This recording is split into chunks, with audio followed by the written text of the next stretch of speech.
नमस्कार दोस्तों, स्वागत है आपका आज के मुख्य समाचार में। सबसे पहली बड़ी खबर में आपको बताएंगे, लखीमपुर खीरी हत्याकांड के मुख्य आरोपी की जमानत के खिलाफ अपील दायर करेगा संयुक्त किसान मोर्चा। इसी के साथ दूसरी बड़ी खबर में जिक्र होगा कि कहीं 1.5 घंटे तो कहीं 10 मिनट खराब रहा ईवीएम, घंटों लाइन में लगे रहे लोग। तीसरी बड़ी खबर में आपको बताएंगे कि रामपुर में भाजपा पर बरसी प्रियंका गांधी, बोली गर्मी और चर्बी निकालने वालों ने युवाओं को किया गुमराह। दोस्तों, हर एक खबर की गहराई में आपको ले जाएंगे, लेकिन उससे पहले अगर आपको भी ऐसा लगता है कि भाजपा की उल्टी गिनती शुरू हो चुकी है तो आप अभी इस वीडियो को लाइक कीजिए और इस लाल बटन को दबाकर चैनल को सब्सक्राइब करके घंटी बजाइए और कमेंट में लिखिए जय हिंद। चलते हैं पहले खबर की तरफ। लखीमपुर खीरी हत्याकांड के मुख्य आरोपी की जमानत के खिलाफ अपील दायर करेगा संयुक्त किसान मोर्चा। जी हां दोस्तों, संयुक्त किसान मोर्चा ने भी कहा कि लखीमपुर खीरी हत्याकांड के मुख्य अभियुक्त आशीष मिश्र उर्फ मोनू को जमानत देने का आदेश दुर्भाग्यपूर्ण और आश्चर्यजनक है। मोर्चा ने कहा कि ऐसे मामले में स्पष्ट प्रमाण के बावजूद हत्या के आरोपी को इतनी जल्दी जमानत मिलना और वो भी उत्तर प्रदेश में चुनाव के पहले दिन होना आश्चर्य का विषय है। मोर्चा नेताओं ने कहा कि हैरानी इस बात की भी है कि बिना किसी प्रमाण के हाई कोर्ट द्वारा यह कयास लगाया गया है कि ड्राइवर ने घबराहट में गाड़ी भीड़ पर चढ़ा दी होगी। कोर्ट द्वारा बिना किसी संदर्भ के आंदोलन पर की गई टिप्पणी गैर वाजिब है। कोर्ट द्वारा राजनीतिक रूप से ताकतवर अभियुक्त द्वारा गवाहों पर असर डालने की पक्की संभावना पर विचार किए बिना आशीष मिश्रा को जमानत दे देना बेहद निराशाजनक है। उन्होंने आरोप लगाया कि हत्याकांड के बाद से लगातार पुलिस और प्रशासन अजय मिश्र टेनी और उनके बेटे को बचाने में जुटा रहा है। यह आदेश इस जघन्य हत्याकांड में निष्पक्ष जांच और न्याय की उम्मीद को धुंधला करता है। संयुक्त किसान मोर्चा इस मामले को देशभर के किसानों की इज्जत का सवाल मानते हुए इसमें इंसाफ दिलाने के लिए प्रतिबद्ध है। मोर्चा नेता डॉक्टर दर्शन पाल, हन्नान मोल्ला, जगजीत सिंह डल्लेवाल, जोगिंदर सिंह उग्राहा, शिव कुमार शर्मा कक्काजी, युद्धवीर सिंह और योगेंद्र यादव ने जारी बयान में कहा कि मोर्चा यह मांग करता है कि सरकार द्वारा हाई कोर्ट के इस निर्णय के विरुद्ध तत्काल अपील दायर की जाए। संयुक्त किसान मोर्चा इस बारे में देश के अग्रणी वकीलों की राय लेकर अपील दायर करने में पीड़ित परिवारों के साथ पूरा सहयोग करेगा। चलते हैं अगली खबर की तरफ। कहीं 1.5 घंटे तो कहीं 10 मिनट खराब रहा ईवीएम, घंटों लाइन में लगे रहे लोग। जी हां दोस्तों, टीएचए में विभिन्न बूथों पर कहीं 1.5 घंटे तो कि 10 मिनट ईवीएम मशीन खराब रही। ऐसे में खराब ईवीएम होने की वजह से देरी से मतदान शुरू हुआ। लोग घंटों लाइन में लगे रहे। उत्तर प्रदेश के गाजियाबाद विधानसभा में साहिबाबाद गाँव स्थित प्राथमिक विद्यालय में बने बूथ संख्या -159 में लगी ईवीएम मशीन 1.5 घंटे खराब रही। मतदान करने के लिए सुबह से लगे लाइन में लोगों को परेशानी का सामना करना पड़ा। मतदान में देरी होने की वजह से कई मतदाता लाइन से बाहर निकलकर चले गए। सुबह 7 बजे से खराब हुई ईवीएम मशीन को 8:30 बजे सही किया गया। इसके बाद मतदान प्रक्रिया शुरू हुई। इंदिरापुरम के ज्ञानखंड 4 स्थित कॉम्पोजिट विद्यालय में ईवीएम खराब होने से 10 मिनट देरी से मतदान शुरू हुआ। वहीं पप्पू कॉलोनी में अंतिम घंटों में 10 मिनट ईवीएम मशीन खराब रही। हालांकि आखिरी घंटों में मतदाताओं की संख्या कम होने की वजह से किसी प्रकार की समस्या नहीं हुई। चलते हैं अगली खबर की तरफ। रामपुर में भाजपा पर बरसी प्रियंका गांधी, बोली गर्मी और चर्बी निकालने वालों ने युवाओं को किया गुमराह। जी हां दोस्तों, कांग्रेस की राष्ट्रीय महासचिव प्रियंका गांधी ने बृहस्पतिवार को रामपुर शहर विधानसभा क्षेत्र में रोड शो किया तो बिलासपुर और चमरौड़ा विधानसभा सीट से पार्टी प्रत्याशियों के समर्थन में जनसभा को संबोधित किया। इस दौरान उन्होंने जहां एक और किसान आंदोलन, नोटबंदी, जीएसटी, रोजगार और भ्रष्टाचार के मुद्दे पर केंद्र सरकार को घेरा तो वहीं बिलासपुर क्षेत्र के किसान नवरीत सिंह की किसान आंदोलन के दौरान हुई मौत का मुद्दा भी उठाया। प्रियंका गांधी ने बिलासपुर में मोहल्ला सोमवार की बाजार में पार्टी के प्रत्याशी संजय कपूर के समर्थन में एक जनसभा को संबोधित किया। उन्होंने कहा कि इस सभा में कितने युवा बेरोजगार हैं। गर्मी और चर्बी निकालने वालों ने युवाओं को गुमराह किया है और रोजगार नहीं दिया। उन्होंने नोटबंदी, जीएसटी, कृषि कानून, गन्ने बकाया भुगतान, लखीमपुर खीरी प्रकरण, कोरोना काल की दुश्वारियों को भी मुद्दा बनाया। कहा कि किसान आंदोलन के दौरान क्षेत्र के एक युवा किसान भी शहीद हुए, लेकिन कोई भाजपा नेता उनके घर शोक जताने तक नहीं पहुंचा, जबकि वो खुद युवा किसान की मौत पर उनके घर पहुंची थी। कहा कि अब चुनाव है तो कृषि कानून वापस लिए गए, लेकिन पहले कई माह तक चले किसान आंदोलन के दौरान प्रधानमंत्री कुछ किलोमीटर की दूरी तय कर किसानों के बीच नहीं पहुंचे।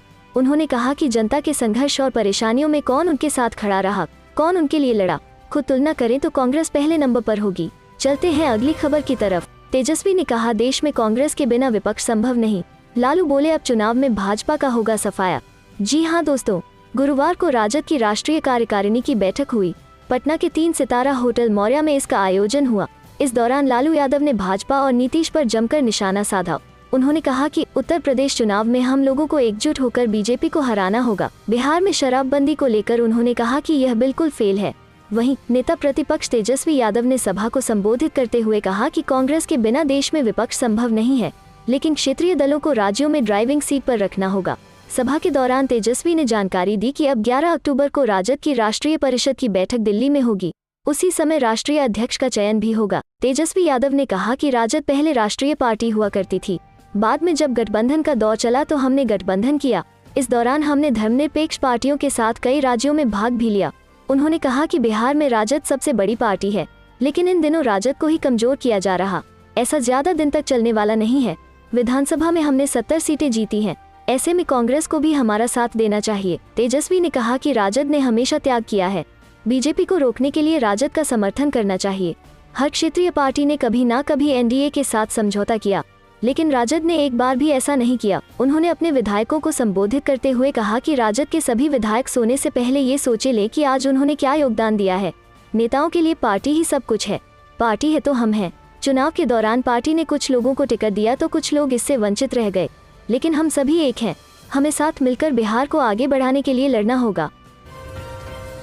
पहले चरण के लिए 58 सीटों पर कल मतदान। 2.28 करोड़ मतदाता करेंगे 623 उम्मीदवारों के भाग्य का फैसला। जी हां दोस्तों, प्रदेश में विधानसभा चुनाव के पहले चरण का मतदान बृहस्पतिवार को पश्चिमी उत्तर प्रदेश के 11 जिलों की 58 सीटों पर होगा। इसके लिए बुधवार देर शाम तक सभी पोलिंग पार्टियां मतदान केंद्रों के लिए रवाना कर दी गयी। मतदान सुबह 7 बजे से शाम 6 बजे तक होगा। पहले चरण में 2.28 करोड़ मतदाता 623 उम्मीदवारों के भाग्य का फैसला करेंगे। पहले चरण में योगी सरकार के 9 मंत्रियों समेत कई दिग्गज नेताओं की प्रतिष्ठा दांव पर है। मुख्य निर्वाचन अधिकारी अजय कुमार शुक्ला ने बताया कि पहले चरण में मेरठ, गाजियाबाद, गौतम बुद्ध नगर, हापुड़, बागपत, बुलंदशहर, शामली, मुजफ्फरनगर, अलीगढ़, मथुरा और आगरा जिले में मतदान होगा। मुख्य निर्वाचन अधिकारी ने बताया कि पहले चरण में 10,853 मतदान केंद्रों के कुल 26,027 बूथों पर वोट डाले जाएंगे। एक बूथ पर अधिकतम 1250 मतदाताओं को रखा गया है। अजय ने बताया कि निष्पक्ष व शांतिपूर्ण चुनाव के लिए सुरक्षा के पुख्ता इंतजाम किए गए हैं। कोविड-19 संक्रमण को देखते हुए मतदान के दिन मतदेय स्थलों पर thermal scanner, hand sanitizer, gloves, face mask, face shield, PPE kit, साबुन व पानी की पर्याप्त मात्रा में व्यवस्था की गई है। मतदाताओं की सुविधा के लिए वोटर गाइड का भी वितरण कराया गया है। चलते हैं अगली खबर की तरफ। पीएम मोदी के शासन में देश गृहयुद्ध की ओर बढ़ रहा। लालू यादव बोले महंगाई, गरीबी के बारे में नहीं बल्कि अयोध्या और वाराणसी पर बात कर रहे हैं। जी हां दोस्तों, कर्नाटक हिजाब विवाद पर राजद प्रमुख लालू प्रसाद यादव ने कहा कि पीएम मोदी के शासन में देश गृहयुद्ध की ओर बढ़ रहा है। वे महंगाई, गरीबी के बारे में नहीं बल्कि अयोध्या और वाराणसी के बारे में बात कर रहे हैं। बीजेपी की हताशा से पता चलता है कि वे यूपी चुनाव हार जाएंगे। वे केवल दंगों और मंदिरों के बारे में बात कर रहे हैं। 70 साल पहले हमारे पूर्वजों ने अंग्रेजों को देश छोड़ दिया था, लेकिन अब बीजेपी के रूप में अंग्रेजों की वापसी हुई है। हम यूपी चुनाव में सपा का समर्थन करते हैं। यादव ने भाजपा की तुलना अंग्रेजों से करते हुए कहा है कि ऐसा लगता है कि 70 साल बाद भारत में फिर से नया अंग्रेज आ गया है।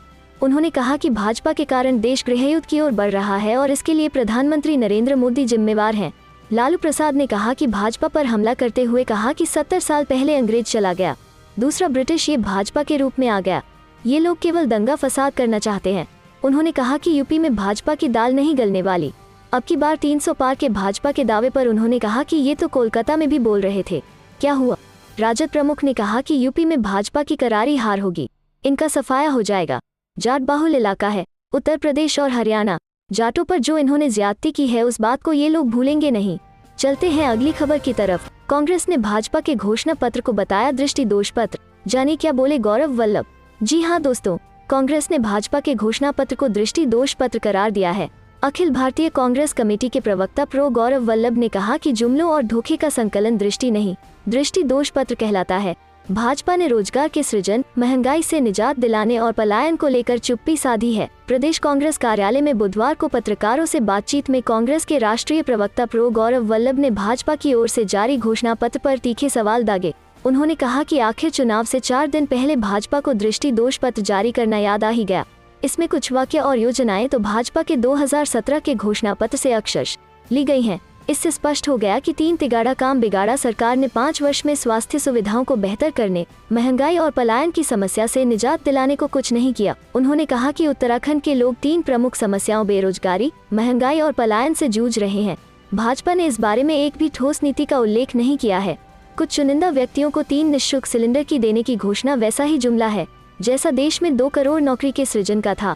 कांग्रेस ने अपने घोषणा पत्र में राज्य के सभी 24 लाख परिवारों को 950 रुपए के गैस सिलेंडर को 500 रुपए के अंदर उपलब्ध कराने का वायदा किया है। भाजपा का चुना हुआ परिवार सालाना 10 सिलेंडरों का उपभोग करता है तो उसे 7 सिलेंडरों के लिए कांग्रेस के वायदे की तुलना में बड़ी धनराशि चुकानी होगी। उन्होंने कहा कि भाजपा ने हर जिले में कम से कम एक मेडिकल कॉलेज की 2017 की बात फिर दोहराई है। कांग्रेस ने दुर्गम इलाकों में ड्रोन से दवाइयों की delivery, air ambulance, bike ambulance व टेलीमेडिसिन के माध्यम से राज्य के मरीजों की सेवा की प्रतिज्ञा ली है। प्रो गौरव वल्लभ ने कहा कि मुख्यमंत्री के संरक्षण में अवैध खनन हो या धर्मनगरी हरिद्वार में कोरोना टेस्टिंग घोटाला, भाजपा सरकार ने सिर्फ घोटालों का कोहराम मचाया है। भाजपा के घोषणा पत्र में मुख्यमंत्री की नई फोटो के अलावा कुछ नहीं है।